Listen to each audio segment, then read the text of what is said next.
Montmagny accélère sur la mobilité active avec de nouveaux aménagements. Succès de la 9e édition de la course aux couleurs du Sud. Le Kamouraska, pionnier en Amérique, une entrée remarquée dans le réseau mycologique international.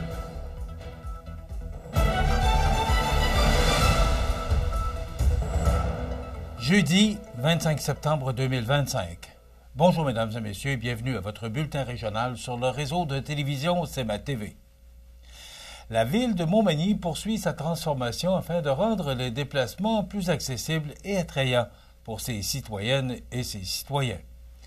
En misant sur le transport actif, la municipalité entend offrir des solutions concrètes qui favorisent autant la santé que la qualité de vie. Au cours des derniers mois, le service des travaux publics et des infrastructures a complété un tronçon important de près de 3 km le long du boulevard Taché-Est. Reliant les avenues Sainte-Brigitte et Fournier, cette portion vient joindre deux segments déjà existants, créant ainsi une continuité appréciée des marcheurs et des cyclistes. Désormais, la population peut profiter d'un parcours sécuritaire, agréable et surtout pratique, en bordure d'une artère fréquentée où se trouvent commerces, services, écoles et installations sportives. Cette réalisation s'inscrit directement dans le plan de mobilité active 2024-2031 de la Ville. Ce document, issu d'une vaste démarche de consultation et d'analyse, vise à guider le développement du transport actif sur l'ensemble du territoire. Un des objectifs centraux est d'assurer la connectivité entre les différents secteurs de Montmagny. En reliant entre eux les aménagements déjà en place, on crée de véritables corridors qui incitent les citoyens à délaisser l'automobile pour des moyens de transport plus durables. Un autre projet phare de cette vision est le circuit des Trois Ponts. Long d'environ 2 km, ce parcours signature enjambe les ponts Boulanger, Rivard et Prévost, offrant à la fois un point de vue exceptionnel sur la rivière du Sud et une mise en valeur du patrimoine historique local. Ce projet a vu le jour en 2013 et a franchi plusieurs étapes au fil des ans. La première phase a été complétée en 2016, suivie d'une deuxième en 2022 dans le secteur de la rue Saint-Louis. Entre-temps, la promenade Le Bûcheron a été inaugurée en 2021, ajoutant une dimension historique et ludique. Puis, à l'été 2023, la boucle a été complétée grâce à l'aménagement d'un sentier reliant l'avenue de la Fabrique et la place des Meuniers. Depuis, d'autres améliorations ont bonifié l'expérience, notamment un accès universel dans le secteur de la rue Paradis, ainsi qu'une œuvre d'art en bordure du parcours, un rabasca peint par l'artiste Yannick Picard. De plus, en période hivernale, une portion du circuit est damée grâce à la collaboration du groupe Les Enfants de Cœur, permettant ainsi à la population de demeurer active à l'année. Pour le maire Marc Lorrain, le message est clair. Le circuit des Trois Ponts est un circuit signature pour Montmagny. En le connectant à d'autres corridors de déplacement actifs, nous développerons un véritable levier pour notre collectivité, que ce soit sur le plan de la santé, de l'environnement, de l'économie locale ou de la qualité de vie. Avec ces projets, Montmagny confirme sa volonté de bâtir une ville à l'échelle humaine où marcher et pédaler deviennent des choix naturels et agréables du quotidien. Samedi dernier, le 20 septembre, avait lieu la 9e édition de la course aux couleurs du Sud à Notre-Dame-du-Rosaire. Mario Lacombe était sur place et voici son reportage. Samedi, sous un beau soleil et un paysage automnal féerique, se déroulait la course aux couleurs du Sud à Notre-Dame-du-Rosaire. Madame Lisanne Tanguay du Centre d'aide familiale de Montmagny nous en parle. En fait, la course aux couleurs, elle est là pour permettre aux gens de, premièrement, se regrouper, se rassembler autour d'un événement qu'on veut festif, accessible, familial, mais aussi agréable et, je vous dirais, avec une notion en nature. Madame Tanguay nous explique maintenant comment seront réparties les sommes d'argent recueillies durant cette journée. En fait, cette année, le comité organisateur a décidé que les sous serviraient à soutenir la santé mentale positive des jeunes et de sa communauté. Donc, ce qu'on souhaitait, c'était de rassembler des organismes qui ont comme vocation de soutenir la santé mentale dans le milieu. Donc, on a quelqu'un de Santé mentale Québec-Chaudière-Appalaches, on a quelqu'un du Trait d'Union aujourd'hui, on a aussi une intervenante de l'Ancre, on a le travailleur de rue de la CDC qui est présent. Et tous ces gens-là viennent pour parler de santé mentale positive avec les gens ici.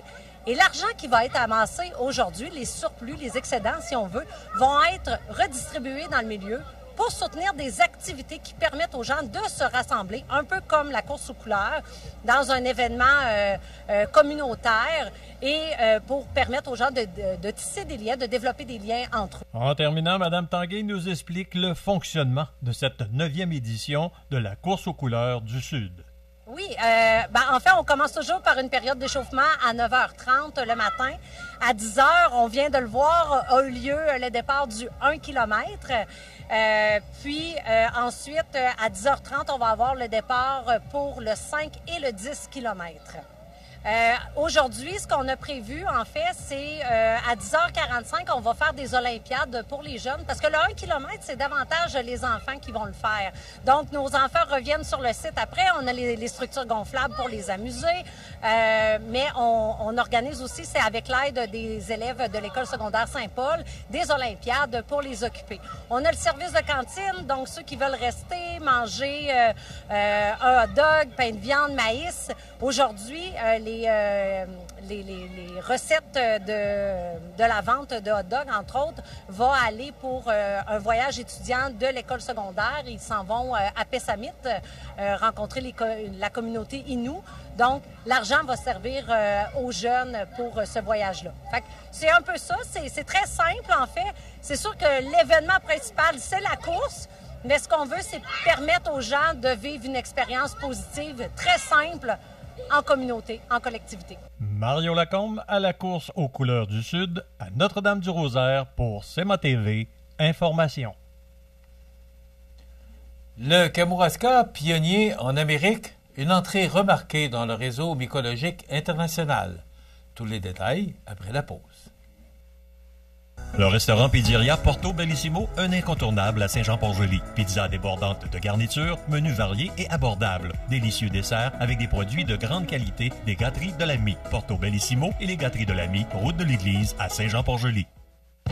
Pour bien commencer la journée, visitez votre dépanneur Ultramar Marché Express. Faites le plein de café et de viennoiserie et profitez-en pour vous gâter. Vos 3 dépanneurs Ultramar Marché Express à Montmagny, Berthier et Saint-Pierre vous accompagnent tout au long de la journée. Vous regardez CEMA TV, le réseau de l'information sur la Côte-du-Sud. Le Kamouraska vient de franchir une étape historique en se hissant au rang de membre officiel d'un prestigieux réseau international de territoires mycologiques. En effet, une distinction d'autant plus significative qu'il s'agit du tout premier territoire en Amérique à intégrer cette alliance mondiale dédiée aux champignons et à leur richesse. La semaine dernière, une délégation composée de 3 experts venus d'Espagne et de Nouvelle-Zélande a sillonné la région afin d'évaluer la qualité et la vitalité de son écosystème mycologique. Au terme de leur visite, qui incluait notamment le Festival des champignons forestiers du Kamouraska, le verdict est tombé, puisque le territoire rejoint le réseau mondial Friendly Fungi Forest, et ce, avec la mention « Excellence ». Pour Fernando Martínez Peña, président de l'Institut mycologique européen, le Kamouraska s'impose comme un exemple inspirant.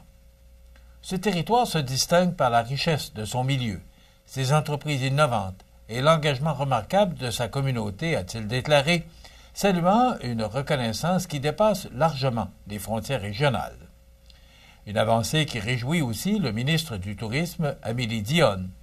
Présente au dévoilement lors du festival, elle a rappelé l'importance du mycotourisme, un produit de niche qui offre, au Québec, un positionnement unique dans le paysage touristique.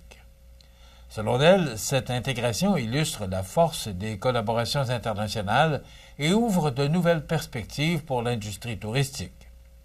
Sur le plan régional, le préfet de la MRC de Kamouraska, Sylvain Roy, s'est dit extrêmement fier de voir sa région rayonner ainsi sur la scène internationale.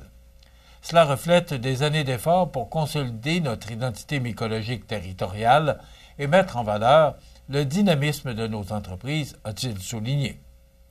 Cette reconnaissance coïncide avec une 10e édition particulièrement réussie du Festival des champignons forestiers du Kamouraska. L'événement a attiré un nombre record de visiteurs grâce à une programmation riche et diversifiée. Ateliers culinaires et scientifiques, marchés aux champignons, spectacles festifs et activités familiales ont séduit petits et grands. La soirée, animée par le Saint-Swing du Kamouraska et le DJ nordique, a d'ailleurs figuré parmi les coups de cœur des festivaliers. Pour Solange Morneau, mairesse de Saint-Pascal et déléguée au Kamouraska mycologique, le festival est devenu, en 10 ans, une véritable vitrine internationale, contribuant à consolider l'identité unique de la région. Ce succès repose sur la mobilisation d'un large éventail d'acteurs, dont la MRC de Kamouraska, Tourisme Kamouraska, Bioptère et Côté Est, sans oublier les nombreux bénévoles et partenaires financiers. Leur engagement collectif confirme que le Kamouraska s'impose désormais comme un pôle incontournable de savoir, d'affaires et d'innovation en mycologie. À Saint-Aubert, le conseiller municipal François Diguet annonce sa candidature au poste de maire en vue des élections municipales de 2025. Sa démarche bénéficie déjà de l'appui de la majorité du conseil municipal, soit 4 conseillers et conseillères, dont 3 du secteur village et 1 du secteur du lac. Résident depuis 25 ans, élu conseiller en 2021, François Diguet est reconnu pour son implication.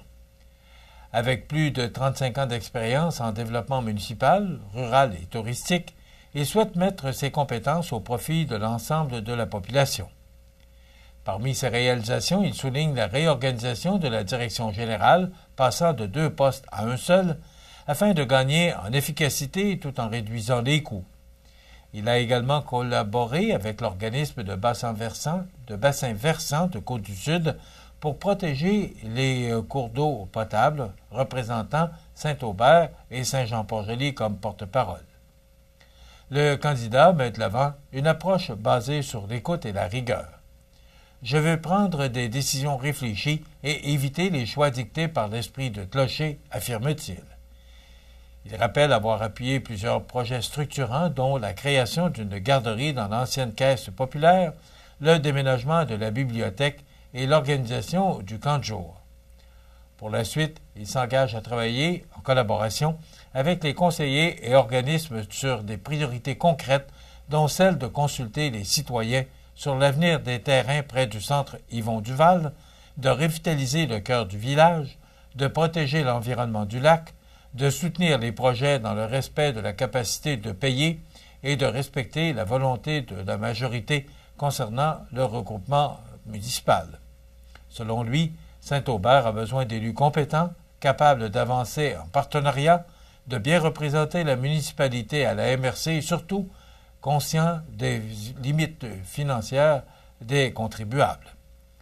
Avec sa candidature, François Diguet veut incarner un leadership rassembleur et pragmatique, misant sur une gouvernance transparente et respectueuse des réalités locales. M. Diguet sera d'ailleurs notre invité mercredi prochain, le 1er octobre.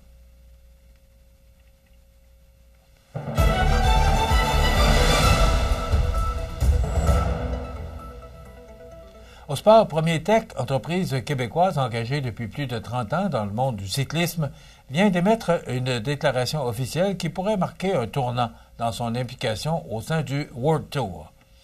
En effet, l'organisation s'est dit préoccupée par la situation actuelle entourant l'équipe Israël Premier Tech et remet en cause la poursuite de ce partenariat sous sa forme actuelle.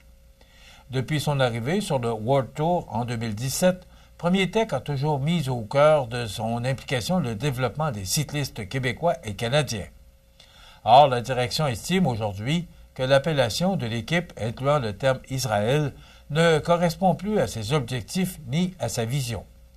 L'entreprise souhaite que la formation adopte une nouvelle identité et qu'elle se dote d'une image de marque renouvelée. Dans son communiqué, Premier Tech insiste sur sa mission première, soit de promouvoir la passion du cyclisme, mettre en valeur les accomplissements des coureurs et soutenir leur progression vers les plus hauts niveaux de compétition. Le groupe rappelle aussi que son engagement ne se limite pas au sport en lui-même, mais s'étend aux quelques 150 coureurs, membres du personnel et à leurs familles qui dépendent directement de cette structure. Malgré les tensions actuelles, Premier Tech souligne avoir continué à honorer ses engagements tout au long de la saison. Des discussions sont en cours avec les partenaires et la direction d'équipe et leur issue sera déterminante pour l'avenir de cette collaboration. L'entreprise n'écarte pas l'idée de maintenir sa présence dans le peloton professionnel, mais à condition que l'équipe évolue vers une appellation différente. Au-delà de ce dossier, Premier Tech réaffirme que sa vision dans le cyclisme demeure inchangée, dont celle de créer des passerelles pour les athlètes du Québec comme du Canada vers les plus hautes sphères de ce sport exigeant. Une façon claire de rappeler que, peu importe le nom de l'équipe, l'ambition de l'entreprise est de rester un acteur de premier plan pour soutenir la relève et les champions d'ici. Enfin, les Blue Jays de Toronto ont trébuché face aux Red Sox de Boston mercredi soir. Max Scherzer, 41 ans, a connu une autre sortie difficile accordant 4 points en 5 manches, dont un circuit de Masataka Yoshida. Déjà malmené lors de son dernier départ contre Kansas City, le vétéran affiche une moyenne de points mérités de 12,96 en première manche cette saison, l'une des pires en 50 ans, quand même. Malgré un bilan solide de 90 victoires et 67 défaites et la tête de la division S, les Jays voient les Yankees revenir à un match seulement de la division. Voilà ce qui complète votre bulletin d'actualité de ce jeudi 25 septembre. Dans un moment, les prévisions de la météo. Le menu de cette émission du 25 septembre, dans un moment, on reçoit Mme Diane Caron, qui est directrice générale d'Enfants Bonheur et son adjointe. Et on recevra également M. Steve Gobeil et Patrick Vachon, rediffusion, qui nous parleront du Salon de la deuxième jeunesse. Bien sûr, il y aura les grands titres de l'actualité et les avis de décès. C'est ce qu'on vous propose comme menu de cette émission du 25 septembre. Je vous souhaite donc une excellente émission à notre antenne.